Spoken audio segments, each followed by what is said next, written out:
Саламатсыздарбы, урматтуу Жалпы факт KG маалымат порталынын көрүүчүлөрү. Бүгүн өкмөт үйүнүн алдында өлкөнүн булуң бурчунан келген энелер, апалар митингге чыгышты. Митингчилердин талаптары төмөнкүлөр: микрокредити бар үй бүлөлөрдүн кредитин жокко чыгаруу, мындан сырткары өкмөт тарабынан элдик банктарды ачуу, андан сырткары дагы көп балалуу үй бүлөлөргө үй куруп берүү, эле жериндеги көйгөйлөрдү чечип берүү талаптарын коюп, өкмөт үйүнүн алдында митингге чыгышты.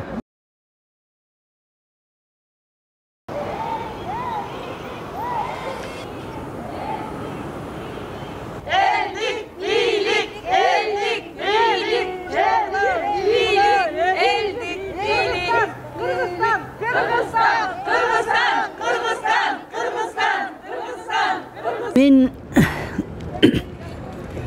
Ысыкөл областынын Аксу районунан Тепке деген айылдан келдим. Эки инвалид кызым бар. Бирөө 45-те, бирөө 33-те. Ошо кызым бирөөсү баспай калган, баспайт. Ошону дарылатам деп кредит алдым эле, пенсияны ошогон төлөйм. Кыздарымды дарылатканга тамак ашына жеткире албай атам.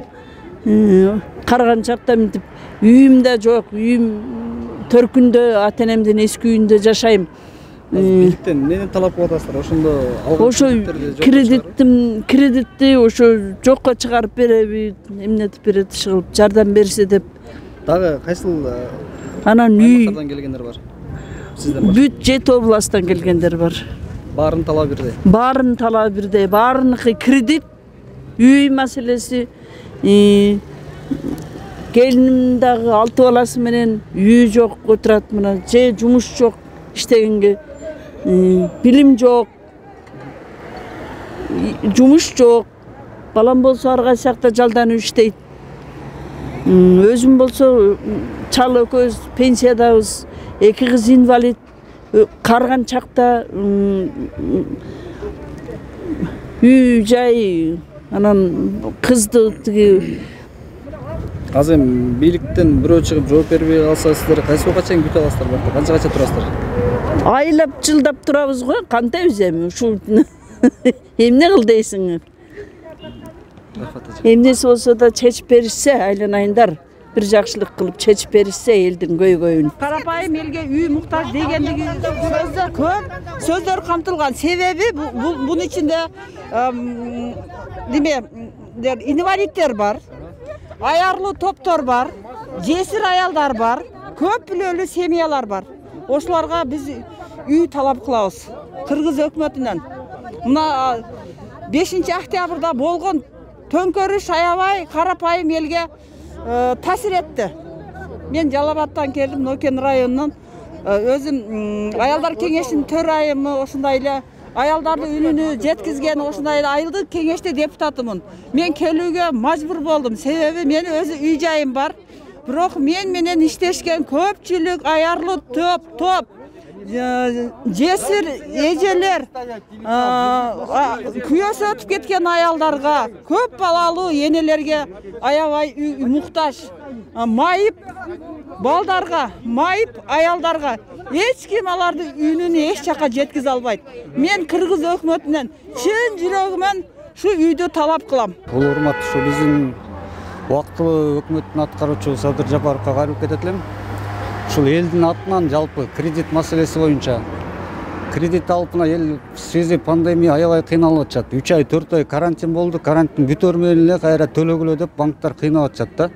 Кыйнаганы бир, экинчиден бул процентин олчото кошуп 30 миңден төлөгөндөр 40 миң, 50 миңден төлөп атышат. 70 миң, 80 миңге чейин чыгарып атышат. Бул негизи туура эмес. Ушуну бир өкмөт, убактылуу өкмөт карап койсоңуздар, аябай суранат элем. Анан экинчиден долларовый кредит. Мен өзүм 6 жыл мурун доллар менен кредит алгам. Сом менен бербей коюшкан да. Анда курс 48-50 сом болчу, азыр мына 82 сомдон төлөтүп атат. Мен азыр төлөй албайм, эметейин десем, үйүңдү алып коем, жериңди алып коем, сотко берип коркутуп атышат. Дагы 2 жылым бар, билбейм, эми эртең доллар 100кө чыкса кантип төлөйбүз? Ушуну Садыр Жапаров сизден суранам. Аябай чоң суранат элем, ушуну сиз карап койсоңуз, элдин ишенген надеждасы эле сиз болуп атасыз азыркы учурдачы. Мындай кырдаал болуп атат азыр, кыйын. Коронавирус деле бүтө элек, кайтыш болгон элдер кайтыш болуп атат. Ошону бир карап коюңуз, дагы бир жолу сунам. Могу жалпы турган ушул жерде элдин атынан ушу кредит маселесин чечип берсеңиз, сизге чоң рахмат айтат эле ушул элдерчи. Алкышында айтат. Дордой базарында иштегендер митингге чыгышты. Дордой базарында иштеген ондогон сатуучулар Бишкектеги өкмөт үйүнүн алдына эски аянтка митингге чыгышты. Алар Торугар чек ара бекетинин ачылышын талап кылышууда. Митингчилердин айтымында жаңы сезонго карата сатуучуларда товар жок болуп жатканын, Кытайдан алдырылган товар чек арадан өтпөй турганын айтты. Митингчилер бийликтен чек араны ачтырууну талап кылып жатышат. Чоң эле предприятияда мындайча айткандачы, аяқта 100 миңден ашык адам иштейт.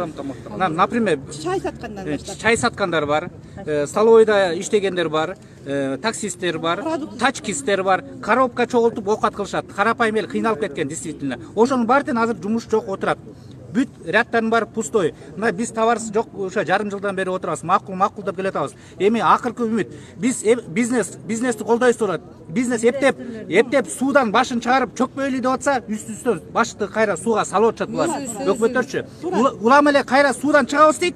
Эптеп сүзүп кетели, эптеп направо калайлы деп. Болбой эле мына биздин өзүбүздүн өкмөт, мына жаңы келген өкмөт. Башыбызды сууга салып, чөктүрүп өлтүргөнү калды уже болбой калды уже. Качан чыдайбыз? 2 ай унчукпай. Улам сүзүп чыгабыз, улам башка тебет. Улам сүзүп чыгабыз, улам башка тебет. Бул эмне деген ушундук? Мына портфелдерди өздөрү бөлүшө берсин, биздин товарыбызды мынакей первоче чыгарып берсин, калгандарын кыла берсин. Анан кымбаттуу садыр элдин үнүндө угуңуз. Чыгыңыз ал жагы кабинеттен. Элди сиздин үчүн деп революция башталды. Азыр эмне үчүн революция болот? Эл тажагандан, күйүтүнөн чыгып атат. Мына элдер ушул жерде күйүтүнөн чыдабай. Түштөн кийин келип алып, постоянно түштөн кийин келип ушул жерде Садыр Нуркожоевич үчүн чыгып бергенбиз. Бул жерде без Дордой түштөн кийин после работы мы выходили ушул немегече. Эми деген бул деген райымдын немесин талашып, ал каналдарды талашпай эртерээк чечип бергениңиздер сураны политика болуп атат, түшүнүп атабыз. Бирөөнүн кыжырын келтирип, монтип элдерди топтогондун кереги жок. Биз деле чыкпайбыз бул жака. Бирок биз сиздин ушул жерге келип, мынтип бошонуп отуруп калганыңызга биз деген 100% салуумузду кошконбуз. Ошону түшүнүңүздөр. Дагы биз Дордойдун азыр 15% келди. Ар бир яттан Мондай 4-чү, 5-чи переворотторду оңойлуу кылып коет элдер. Билбастан эле. Ар бир яттан бир кишиден чыгып келдик. Ар бир яттан. Азыр бир айдан кийин эми 2-3 күндөн кийин элдин көбү чыгабыз деп атат. Бардык Дордой чыгат. Ага бир айдан кийин элдин баары ачып калат. Эмкисинде банктын астына барыш керек. Кредиттин төлөбөйсүңөр процентин деп. Аны барганда төлөп турат атат. Ошо банктын астына барган жакшыбы? Международный акчалар которулуп алат. Өкмөт үйүнүн алдына түндүк электр ишканасынын жумушчулары митингге чыгышты. Алар ишканага жетекчи болуп дайындалган Улан Астаркуловго каршы болушууда. Митингге чыккандардын ою боюнча, жетекчи дагы деле коррупциялык негизде дайындалган. Алардын астына өкмөт мүчөсү чыгып, мамлекеттик мүлктү башкаруу фондунун астына барып өздөрүнүн доо арызын билдирсе боло тургандыгын кабарлады. Бирок митингге чыккандар мындай сунуштан баш тартып, бул көйгөйдү өкмөттөн чечүүнү талап кылышты. Жумушта жок, эч ким жок болсо, значит силерге чечимди бербептир да. Бар азыр чечимдери бар. Север Электронун совет директорлукта чечими бар. Эми бир эле жооп айткоңузчу. Бекмурзаев Доскулдун өз каалоосу менен арызы барбы оригинал? Копиясы бизде бар. Оригинал бизге бербейт. Оригинал бизге бербейт. Жок, мен сизге копия сураган жокмун. Оригинал барбы? Оригиналды Север Электрге жазган. Бизге копиясы гана жеткен. Жок, эми силерде барбы ошол оригинал? Же жокпу? Мен бир дагы документти албайм Север Электрон документти. Жок, барбы же жокпу? Жок, мен бир дагы албайм. Эгерде сиз мына ыйгарым укуктуу Энерго холдингти биз билгенден Фуги коет жетекчилигин. Туурабы? Энерго холдингти коет. Энерго холдинг жетекчилигин фонд Досумушевди коет. Сиз эмеле фонд Досумушевдин өкүлүмүн дедиңиз. Ооба. Эми Энерго холдингден монча калың журттун көзүнчө звонок этип туруп, оригиналы барбы же жокпу деп сураңызчы. Жок, бул жерде эми чалбайбыз да бул. Копиясы бар да. Копиясын бизге көрсөткөн. Кыргызча копиясын көрсөткөн. Копиясы бар. Копиясы бар болсо оригинал жазган болобу? Жок. Бизге копиясы эмес. Ал копияда фамилиясы жок болот го. Оригиналын көргөзбөчү бизге. Менде бир да кагаздын оригиналын бербейт. Заявление көргөзбөчү бизге копия. Эч жакка кереги жок. Оригиналы копияларын бардык. Оригинал деген бир болот. Оригинал деген бир болот. Аны жазган. Көрүп бере аласызбы ошолорду мага? Барабыз. Жүрүңүз азыр машинаны. Барабыз.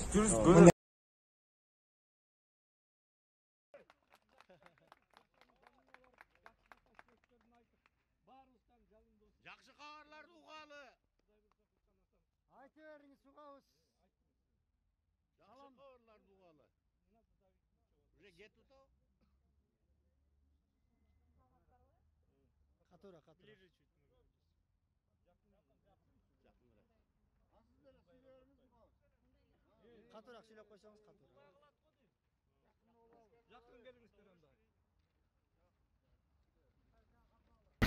Бүгүн СИЗОго кирип чыктым. Генералдын ден соолугу жакшы, маанайы жакшы, элдер колдойт мени деп ишенет. Туура. Өзүн ар дайым чындыкта жүргөм. Мен эл үчүн дегем.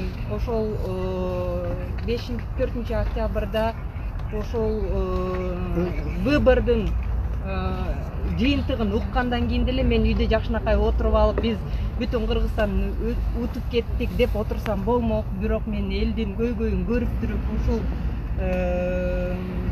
шайлоо туура эмес, аябай ыплас болду дегендиктен мен өзүм биздин партия өттү деп кубанып үйдө отурбай, эл менен чогуу болобуз. Бул чындыгында бул шайлоо таза эмес, өттү деп эл мени чакырганда чыгып айткам дейт. Ошол эл менен мен акыркыга чейин болом деп атат. Анан азыр бардыгыңыздар чындыгында суроо болуп атат да, эмне үчүн отурат? Туура? Эмне үчүн отурат? Бизде дагы бул чоң суроо болуп атат, эмне үчүн отурат деп. Анткени азыркы муну подозреваемый деп атпайсызбы? Подозреваемый кылгандын себеби ошол 5-нен 6-чы күнгө өткөн түнү массовый беспорядок. Башаламандык уюштуруу. Ошол башаламандыкты уюштурган деген күнөөнү коюп атышат. Анткени ошол 5-нен 6-сына чейин өзүнүн жакындарын, баягы сторонниктерин чагып алып келип туруп, ошол ак үйдү алып, анан Атамбаевдардын жакындарын бошотуп, анын ичинде Каныбек Осмоналиев дагы бардыгын бошотуп, анан өзүнүн максаты бул ошол Министерство внутренних делге келип отуруш деп көрсөтүп атат да.